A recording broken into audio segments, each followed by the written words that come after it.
Reporting in from Sector 11, I'm Devin, I'm Ryan. I'm Nick. and you're listening to the Goddamn Gazette.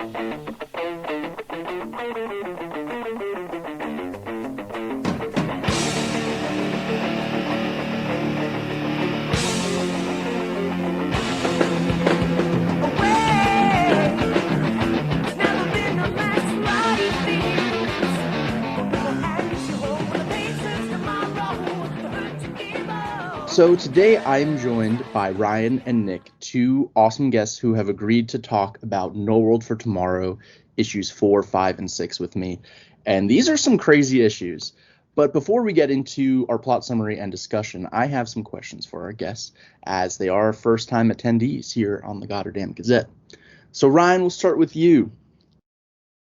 What are your top 3 favorite Coheed and Cambria songs? What is your favorite Coheed album, and how did you get into the band? Awesome. Well, first of all, it's awesome to be on here. I've been listening for a few years now, so it's great to be chatting with you guys. So top 3 songs, as we all know, that's very hard to pick 3. So you put us in a very tough place, Devin. But I'd have to go with Willing Well 1, Fuel for the Feeding End. It's just like the most, in my opinion, most epic track off Good Apollo 1. Next would have to be Rise, Nine Asha. I love all of Axis 2, but that tune, I've listened to that tune more than any song since that album came out. There's just something about it that's it's just amazing. So that's another one. And then this might be a bit of a cheat, but I have to say Prologue / Dark Sentencer, because again, just like such an epic track. And for Coheed fans, when that song came out, when that video came out, we all knew that it was a return to the concept, which was huge for a lot of folks who love the concept. And there was just so much mystery and so much question behind that song. Like that song posed such a big question mark, with nothing but answers to come, and we're still waiting for so many of those answers. So that song is just so epic, and still just I get goosebumps every time I put on that track, especially Together. So that'd be my top 3 tunes. Favorite album, again, super difficult because I love them all, but I'd have to go with Good Apollo 1, just like an absolute classic from start to finish. Again, it's probably the highest listened to album for me out of their whole discography. So just from that alone. And then I got into Coheed in summer of 2007. So I heard The Suffering in a buddy of mine's car. We were in high school driving around, and I thought, oh, this is really cool. And I checked them out, and I like dove into the concept and the lore, and a couple issues of Second Stage had come out at that time, so I grabbed a couple issues of Second Stage, um and yeah, it's just been love and obsession ever since. So that's me. Awesome. Well, that's really interesting that you say the suffering is what got you into Coheed, because our last episode, Evan, also his introduction to Coheed was the suffering. So it's cool that like there's a running theme with the singles being a really prevalent factor in getting people into the mythos and into the music. Yeah, the tune is just like it's so poppy and fun, and then also like dark, and the themes are kind of dark and strange, which as we all know, Coheed does so well blending those two things. So it was just like such a good jumping on point for sure. Absolutely. And now, Nick, we got to hear from you, my man. What are your top 3 favorite Coheed songs, your favorite Coheed album, and how did you get into Coheed and Cambria? So funny enough, the suffering is kind of where I kind of like dove in with Coheed. I remember, so 2004, I think it was, is when Rock Band came out, and Rock Band 1 had Welcome Home on it, if I'm not mistaken. I'm like 99.9% sure. This was a long, long time ago. But I would go home and I would play like Welcome Home on Expert. Like that was my song to get into playing Rock Band for the day. But yeah, I remember 2004, 2005 is when the Suffering single came out, and it was on Fuse. back in the day. Like where there was actually like music videos that you could watch, and the like Fuse was playing all the alternative music, and The Suffering was one of those songs that's like, I don't know, spoke to me. So that's also where I got started. As for favorite album, I'm gonna be controversial and say Year the Black Rainbow. I think it is the perfect album. I will die on that hill. Favorite songs in no particular order is going to be When Skeleton Lives, obviously, off of Year the Black Rainbow. Pavilion from Vaxis 1. Vaxis 1 is a hard sell for me. Like I appreciate where it was going, but it wasn't like all the way there for me yet. But Pavilion, such a great song. And then Dark Side of Me is another great song. So those are my three. That's just, I mean, if we took all these songs and put them together, that's just like a Coheed playlist on shuffle right there. It's so cool, like the diverseness of what people pick as their favorite songs. That's always such a cool part of learning about the Children of the Fence. But moving on, we're talking about, I still can't believe I'm saying this. We're talking about No World for Tomorrow. It feels like we've had to wait forever for these comics to come out.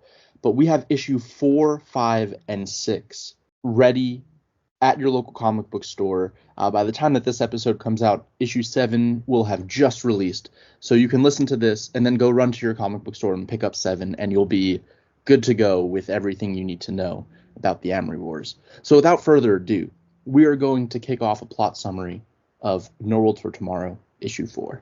So, funny story. I was kind of waiting for them all to finish before I started reading them, and then Devin's like, "Hey, do you want to come talk about issue 4?" And I'm like, "About that." So, I read everything today while I was at work, just to like have it fresh on my mind. So here we go. Issue 4. They started off on the ocean world. You had the bad guys are like coming up on them. They're like, "Oh no, how do we figure out where we are?" And they're like, "Chase, the Willing Well. We were thinking of one place, but we ended up another place. What if we found out the day that Ryan was born and we can just stop him there? We can stop the evil from taking over the world." Chase was like, "I don't know if that's right. Like, it seems kind of weird. And then what other choice do we have? We're going to die if we don't, So they took a chance. Then you flip over to Ryan in the bathtub, some steamy sections there. And he's talking about how he's gonna have to take over and like find the Crowing and kill him himself. No one else can apparently do it for him. Mayo's off flying through space to the whole dragonflies, shutting that down. And then you end up in a high school, everyone's favorite time period. And they're like, "Oh well, clearly Ryan is still here." Like, we see this big old poster of him. We didn't end up in the right time zone. Obviously, we're not doing the Willing Well correct. And then they're like, "Oh, well, why don't we just check the library?" And it's like, well, why would they have anything like on his weaknesses in a library? Like, that's just silly. Like, why would you do that? But then a teacher is like, "I'm tired of listening to the politics and like people telling me that I can't say what I want to say." So he breaks down and he's like, "This is a bad person. This is who he really is." And then they realize like maybe we were supposed to be in this time period in order to hear that. And then they ends the story. My Coheed fandom mostly just revolves around the community and the songs and music, right? But I do collect all the comics and everything like that, and they sit on my shelf and look really cool when I decide to flip through them once every couple months. So here I am, like, trying to read into this. I'm like, who is this guy? Who is that guy? All right, this guy does this. Like, at this point in issue 4, you kind of start getting the basis of what's actually going on in the story. For those who've never read the story, the first 3 definitely are a lot harder to get into because you're just like, I have no idea what's going on. But in issue 4, you start realizing, okay, this is a bad guy. This was a bad guy, but now maybe he's a good guy, question mark. And you're also trying to save the world. So, all the classic sci-fi tropes. Yeah, definitely with Mayo, like Wilhelm not knowing that he's not fully Mayo anymore is a really interesting plot point. But absolutely right. They don't know how to use the Willing Well just yet, but it does kind of point them in the right direction and puts them back at Amory High right before this lesson kicks off, and they kind of learn that maybe Wilhelm can be defeated. So I really like issue 4. It was kind of unsuspecting at the first read, and then it was like, oh, there's some crazy stuff that happens in this.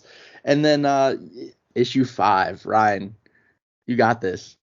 So issue 5 picks up in Archmaker's lab with a standoff between Sizer, Manny, and the first member of the WolfCon, who is the Killer, formerly Al the Killer, as we know. So Sizer is now fully transformed, and he rushes at the Killer, but he's hit with an uppercut. Blades drive straight into his jaw and his head, and Sizer's knocked out. He's defeated, he's bloody, he's laying on the floor, and he's back in his human form. The Killer also knocks out and captures Manny. So now we're on Sinisaur. Ryan and Crom, they arrive on the planet, and Ryan's talking about how it's a shame that the Citadel was destroyed during the Mage Wars, but how destroying the other mages is one of his fondest memories by far. Ryan then goes on to tell Crom about the rumors of his alliance with Althedeus Favor, how they're both obsessed with the idea of the Supreme Trimage and mastering the art of time travel, which the Supreme Trimage was rumored to be able to do. So Favor insisted that he, like the Supreme Trimage, had mastered time travel. And this is something that Ryan found far more difficult. Every time he attempted it, using the same methods as Favor, he found that the recovery was excruciating, where Favor claimed that he could do it with no pain and no rest afterwards. So, as Ryan does, he murders Favor, eliminating his competition. Ryan then explains to Crom that that is why they're here on Sinisaur, to travel through time and to find the thing with unlimited power, the Willing Well. Ryan says, and I will quote, "Why bother with the past or future when I plan to become time, to become all energy in all forms?" Such like a crazy, intense line, which I think is going to have so much implications moving forward. So Ryan tells Crom to return to House Atlantic to prepare for Ambelina's body, as he plans to use her blood, which will be vital for his recovery. We then see Ryan on his knees. He's in the middle of the broken citadel, and these massive streaks of blue energy come out of his body. His full page image. It's like such an epic page to finish off that scene.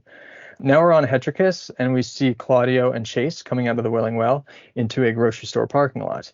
This is now the third time that they've jumped through the Willing Well so far in this series, and Chase is visibly weak, stating that it isn't getting any easier. We realize that Chase and Claudio have jumped to the moment in Second Stage Turbine Blade issue 1, where Cambria is in the grocery store parking lot and startled by the old man approaching her, who's rambling on about the coming of the end. So a familiar scene for folks who have read Second Stage. Claudio and Chase, hidden behind the vehicle, they spot Cambria from the distance, and Claudio is shocked and he's rattled. He says that he spent most of his adult life hoping to see his mother again, and now that she's here, he can't do or say anything. Chase consoles him, and we see them run off together, seemingly looking for another spot to jump back through the Willing Well out of sight. We quickly, just for one page, then jump to Mayferno. He's in his ship. He's on his way to Dervine's lab, and he's hoping to stop the production of more flies. We then jump back to Sinisaur. Crom orders the Red Guard to keep watch on Ryan.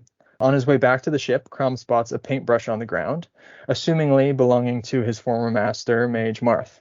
He walks a little further, and he sees a massive scorch mark on the ground. This triggers a memory, and we jump into Crom's memory, back to events in Year of the Black Rainbow, where Ryan is approaching Marth.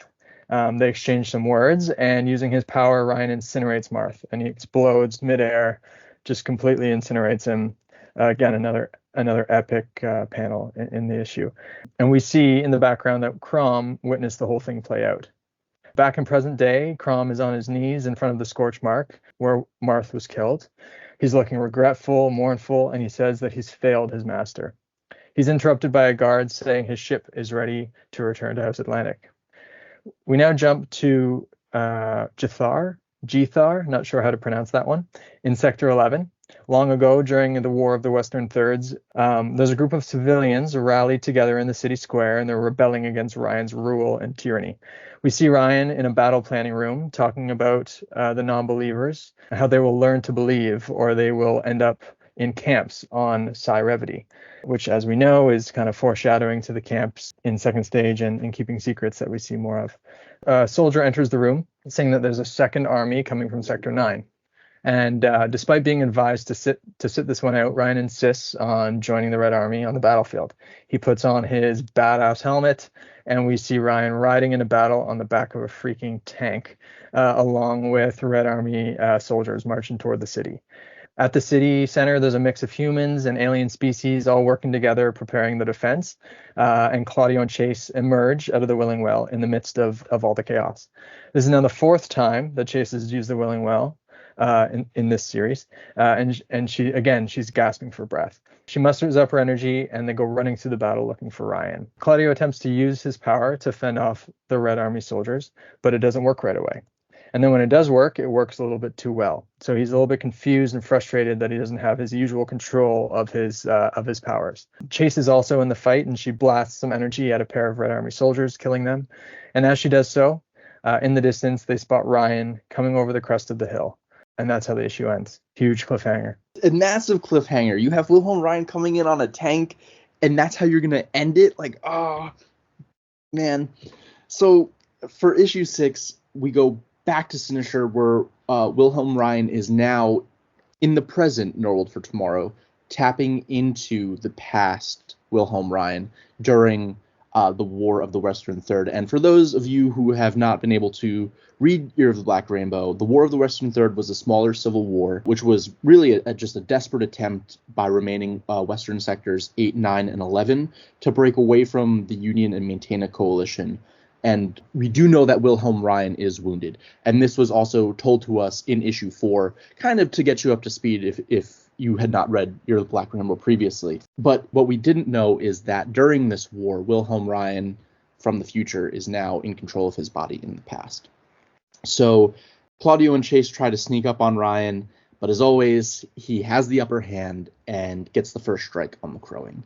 Then we cut, and it is revealed that, unfortunately, Dr. Archmaker has turned Hack, Many, and Sizer into monstrosities that now serve the Red Army.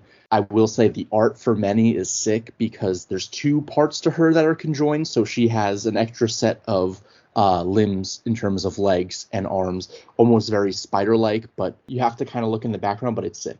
Back on Apathy Prime, though, Crom visits Givney in the prison of House Atlantic to try and trade his freedom for information about the Willing Well. A rat runs across Crom's feet, and he has a flashback of when he was imprisoned there during Year of the Black Rainbow.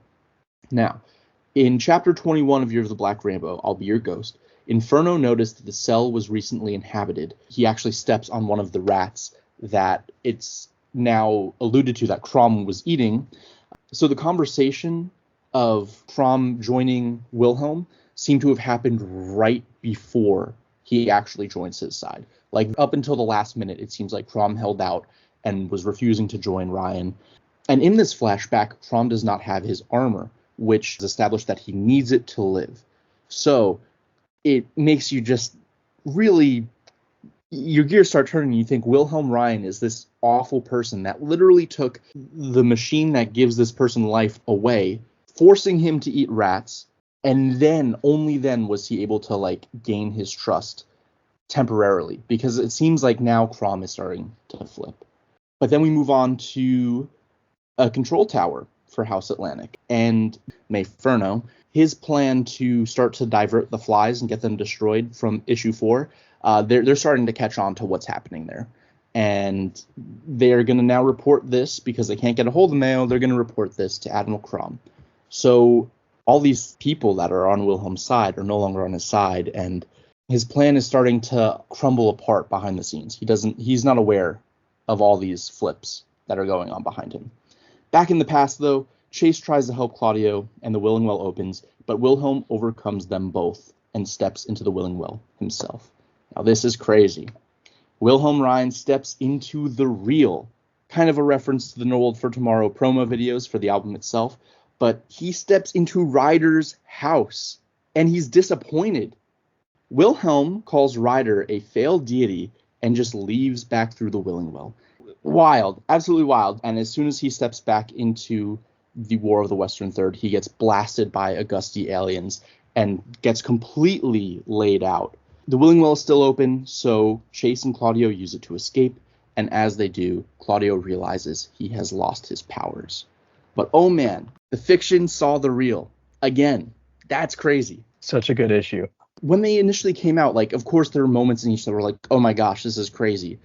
But really, like, dissecting the issues and seeing all the tie-ins, like in issue 4 when the class ends and it's the lunch scene that we see in issue 1 of Second Stage, and then in issue 5 actually seeing panels from Year of the Black Rainbow, specifically when you go to chapter 4 when Covenant Marth gets his atom split. Like, seeing that in comic form is just such a like a love letter to fans across the concept. But I don't know. Where do you guys think this is going? What's happening next? They've released the little summaries for 7 and 8, which is pretty exciting. I'm sure you've seen those.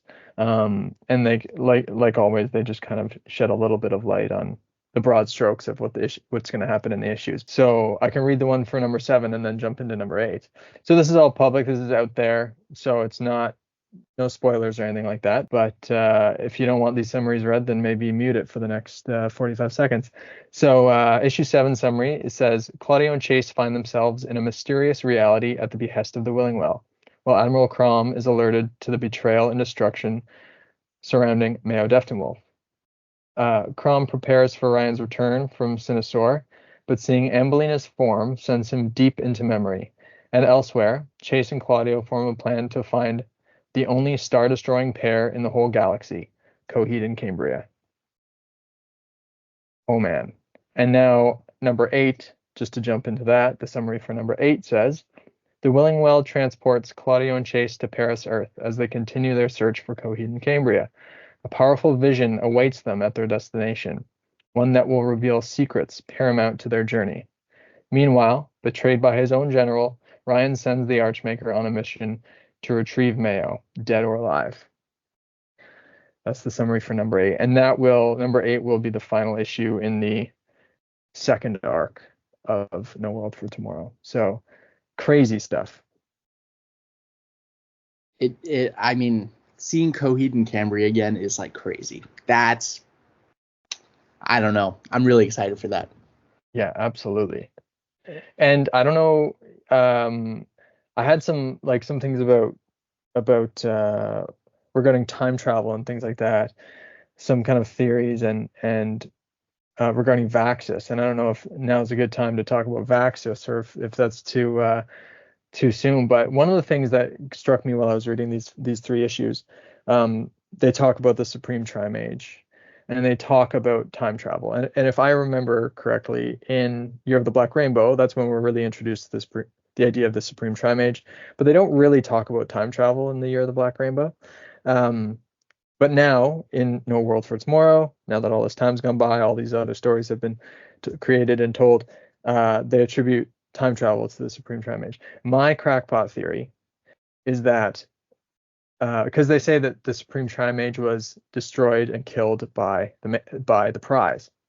My theory is that the Supreme Trimage is Vaxis, and that he was not killed by the prize. He I don't know, manipulated the prize or implanted a memory in the prize or did something, but was not in fact killed by the prize.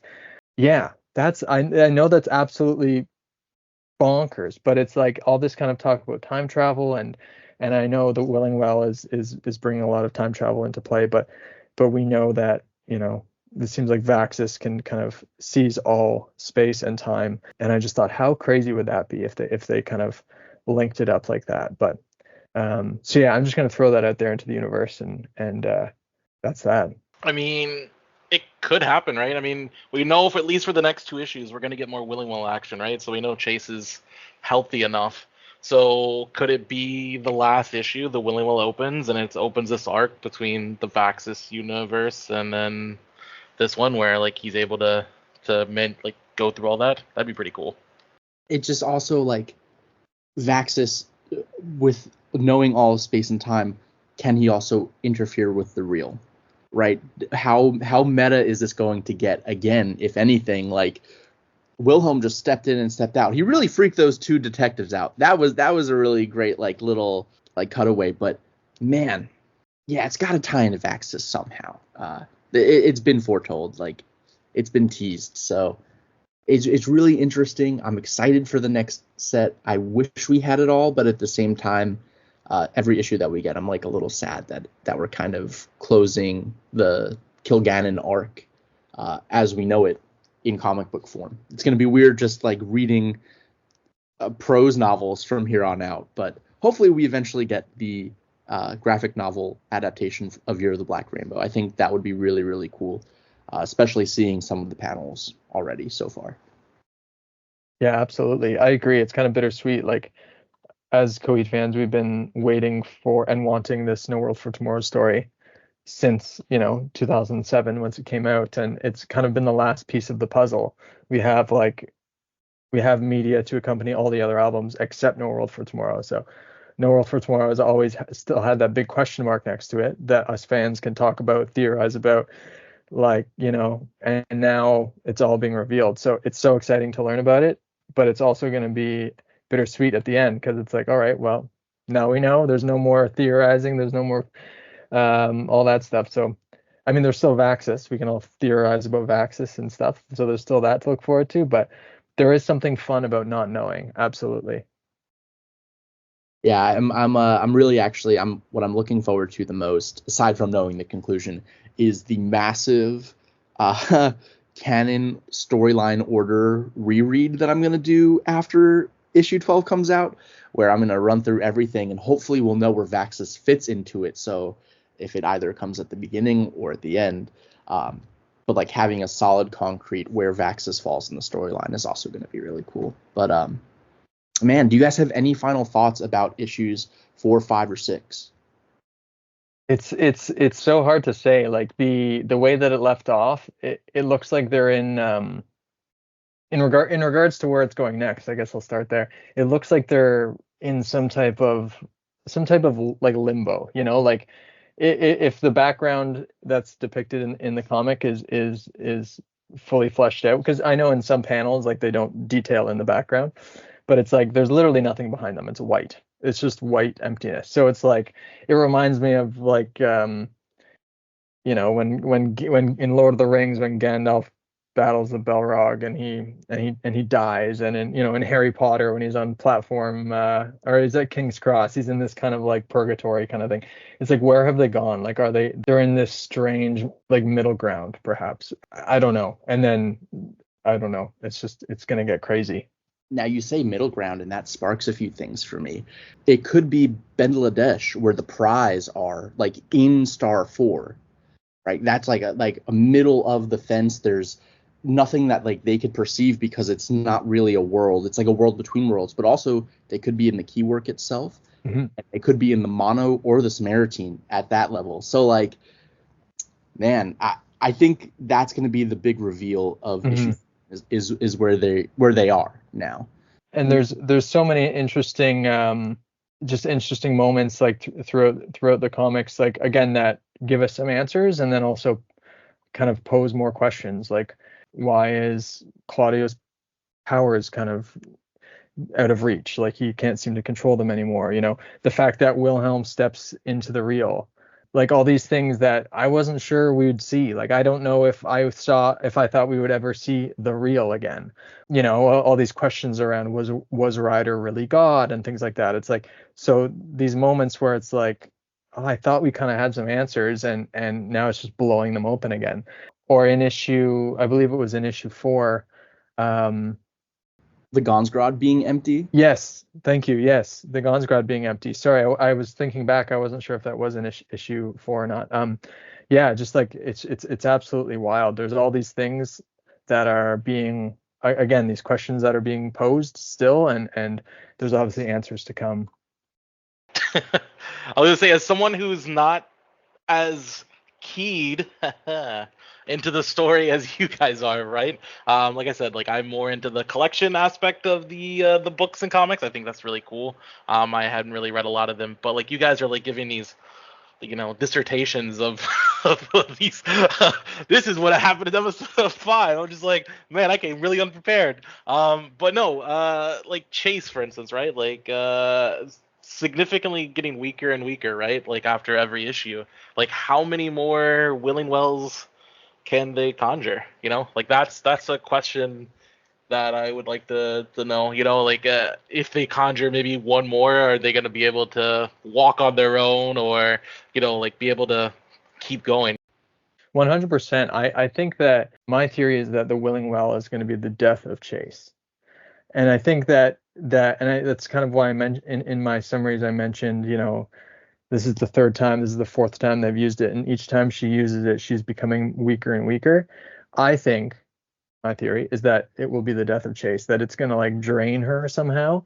Again, going back to like how talking about Ryan and the Supreme Trimage trying to master time travel. It's like Chase and Claudio are jumping through the Welling Well, just time traveling, like they're checking their watch. Like it's just second nature to them. And I feel like it is going to have some consequences, maybe not for Claudio, but for Chase. But I feel like that the fact that she's becoming exhausted and tired, is significant in some way.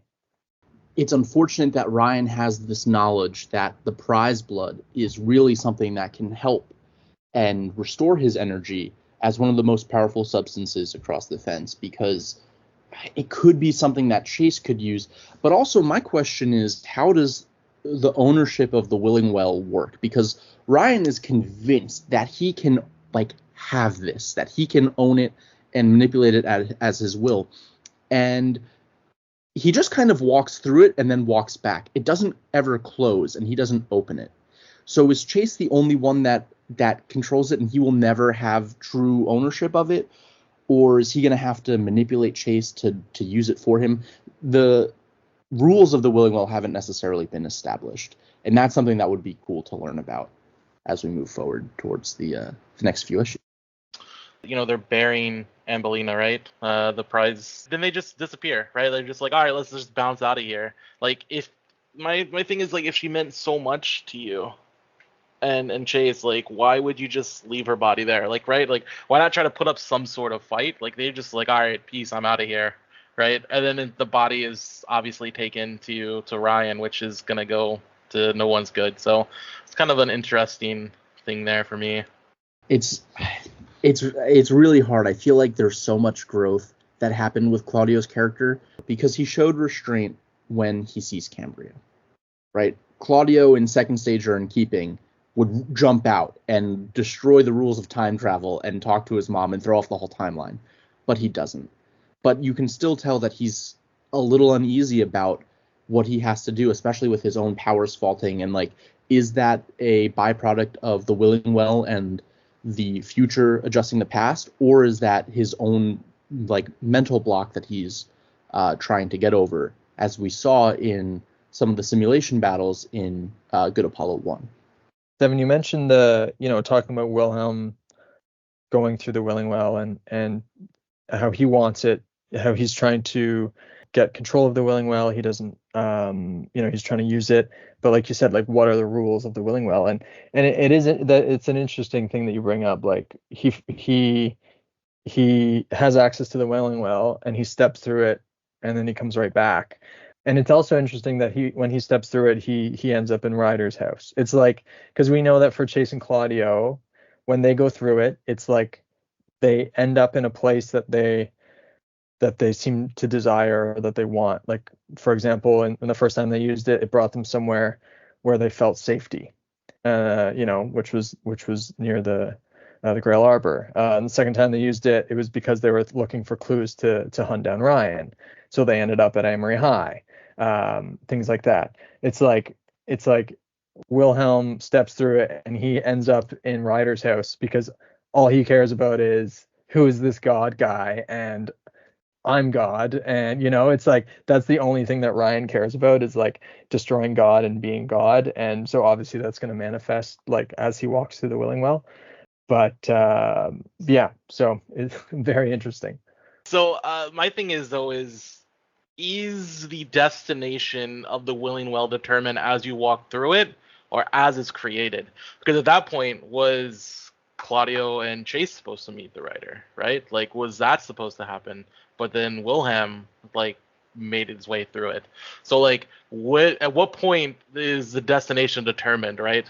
It's really a good plot device to show character intention and kind of being cheeky to take us through the Amory Wars in almost like this goodbye, like going back and visiting all these moments again is really cool, and it shows really Ryan's intentions to become God. And then he steps back through it, and instead of going back to any point in time, he goes back to kill the crowing. Right? Those are his two main things that he's like obsessed with.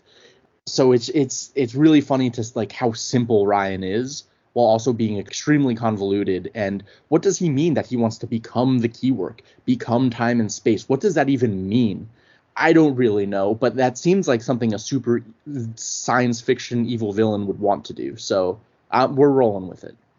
Devin, where do you think it's going from here? I really don't know, because they're hitting so many different points of the series that I didn't think that they would touch on. If we are still talking with Year of the Black Rainbow, I think we may go back to Josephine. And I think that there's a reason that she died, and we don't know what happened to her body. I think that may have something to do with it. Maybe as Wilhelm wants to become one with the keywork, Josephine is the cure, right? So if Wilhelm is the virus and he goes into the keywork, it would be beautiful in a way. I don't really have a word to describe it, that even in Josephine's death, she was able to be a savior to Heaven's Fence and maybe ease some of Claudio's trauma around that. But I don't know, because they kind of have to lead this into Vaxis somehow. So like everyone kind of either has to die or get transferred into a new universe. So I think the next issue 7, will really point us into a direction where we can be like, okay, this is going to be the end game. But we have a wait for issues 9 through 12, which is going to be very frustrating. Yeah, absolutely. I was thinking as we were talking about this, like the whole like never like No World for Tomorrow, like the fans have been wanting this, and we've been getting the Never Enders recently. How sick would it be if they redid No World for Tomorrow Never Ender, but then had the comic pages like up on a big screen as they were doing it, like almost like a movie? Dude, that would be so cool. Especially if they got like the Sphere in Las Vegas. Like, I always thought that would be so cool to see the Anime Wars art behind as they play. But I mean, listen, they could take that on the tour too and just have like a little screen behind them. I like your idea, Nick. I'm here for it. Yeah, they can have that idea free of charge. I mean, I'll take one VIP upgrade, but other than that, they can have that idea. Yeah, that would be insane. I always love when they inject concept and lore and visuals into the shows. But yeah, it's very rarely like comic book visuals. It's other visuals, as we know. But yeah, that would be so awesome. Well, guys, thank you so much for joining me on this episode of the Goddardam Gazette. I really appreciate you taking the time to read through the stories and talk about them with me and share it with the rest of the fan base. So for issue 4 of No World for Tomorrow, we have cover A, B, C, and D. D is that awesome variant with many, and then you get the 2 Shack covers for B and C, and then there's the backer kit variant by Ricardo Latina and the Evil Ink cover by Rags Morales. Those Rags covers are awesome. You can still pre-order those over on the Evil Ink website. For issue 5, you get A, B, C, D backer kit and Evil Ink. Again, that B and C variant are those Shack variants. They're so sick. D for issue 5 is actually the last D variant that we have as of right now for the No World for Tomorrow series. And it's a beautiful piece of art with Claudio looking over a cracked ledge with all these ships in the background. The backer kit cover by Ricardo Latina is just sick with Wilhelm Ryan. And then, of course, you get another Rags variant.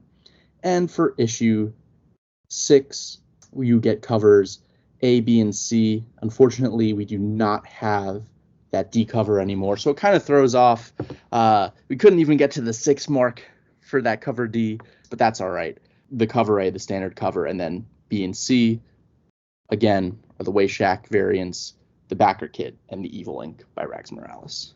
Yeah, I will say as a collector, cover D on issue 5 is by far the coolest cover I've seen. The where Claudio's staring out at space and you got all the ships coming at him, like that's honestly my phone's wallpaper. Like that's how good that cover is. And before that, it was the cool. I'm sorry, I'm going through all my comics here because like I said, I got them all bagged up over here. But before that, it was the sick Chase cover with like the eyes bleeding and the fire coming out of her eyes. Like, dude, there's some really cool covers. Just to jump in, for that cover D variant, I always thought that was Ryder looking out into space, because it's like the typical jeans, no shirt on type thing, not Claudio. But curious what you guys think. See, I like that theory. But I think it might be Claudio coming to accept his role as the crowing and having to be somewhat of a god himself. He's showing a visual parallel between him and Ryder, unless for some reason Ryder comes back. But we haven't, like, that picture is obviously a reference to the cover art of No World for Tomorrow, but we haven't seen that part in the story yet. It's the issue 5 D cover, but that doesn't actually happen in any of the comics so far. So maybe it's just some foreshadowing. I don't know. But it could be Ryder too. It's kind of crazy. There's so much we don't know still, and we're halfway through it. Yeah, absolutely.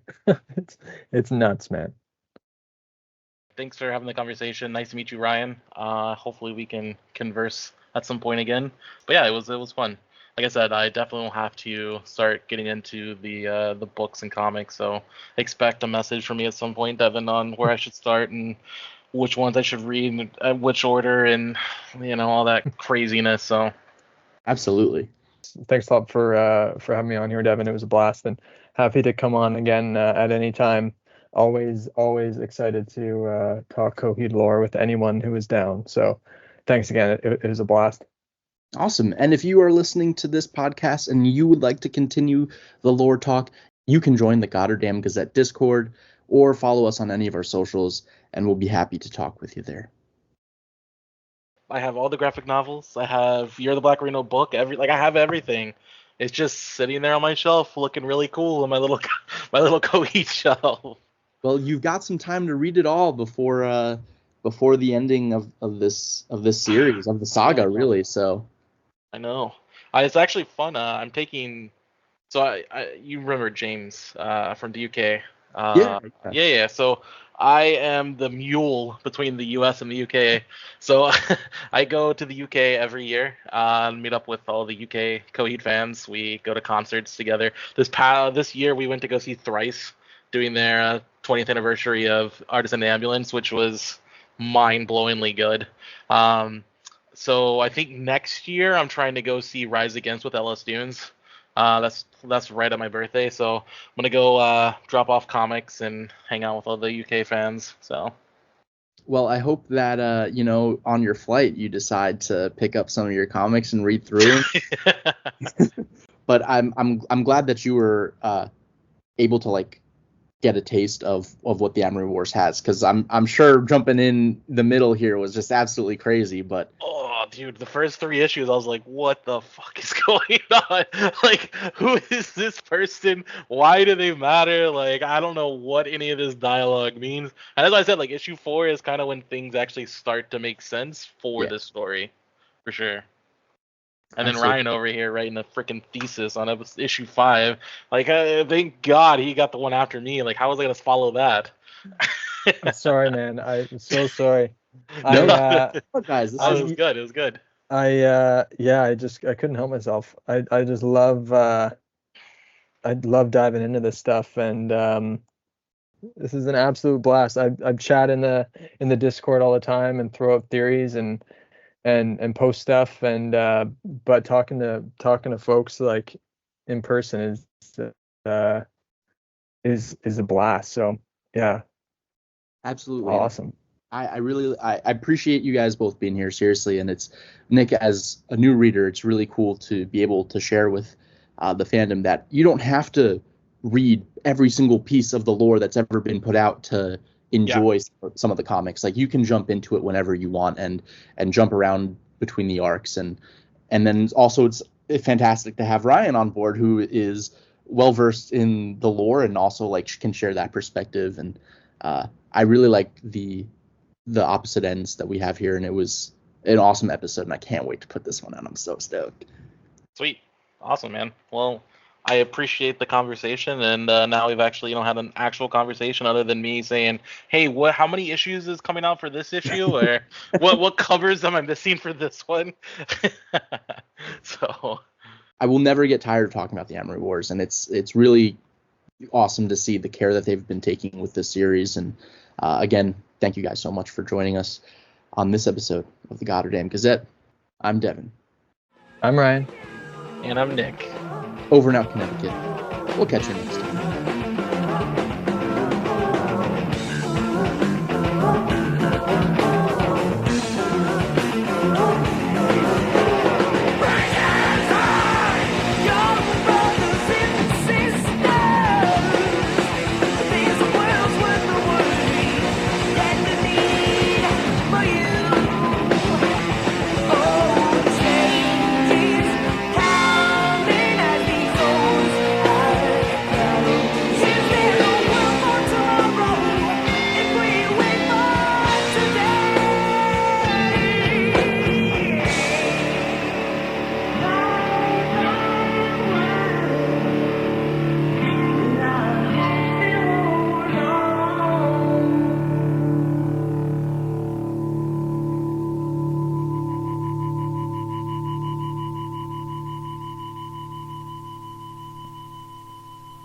Peace.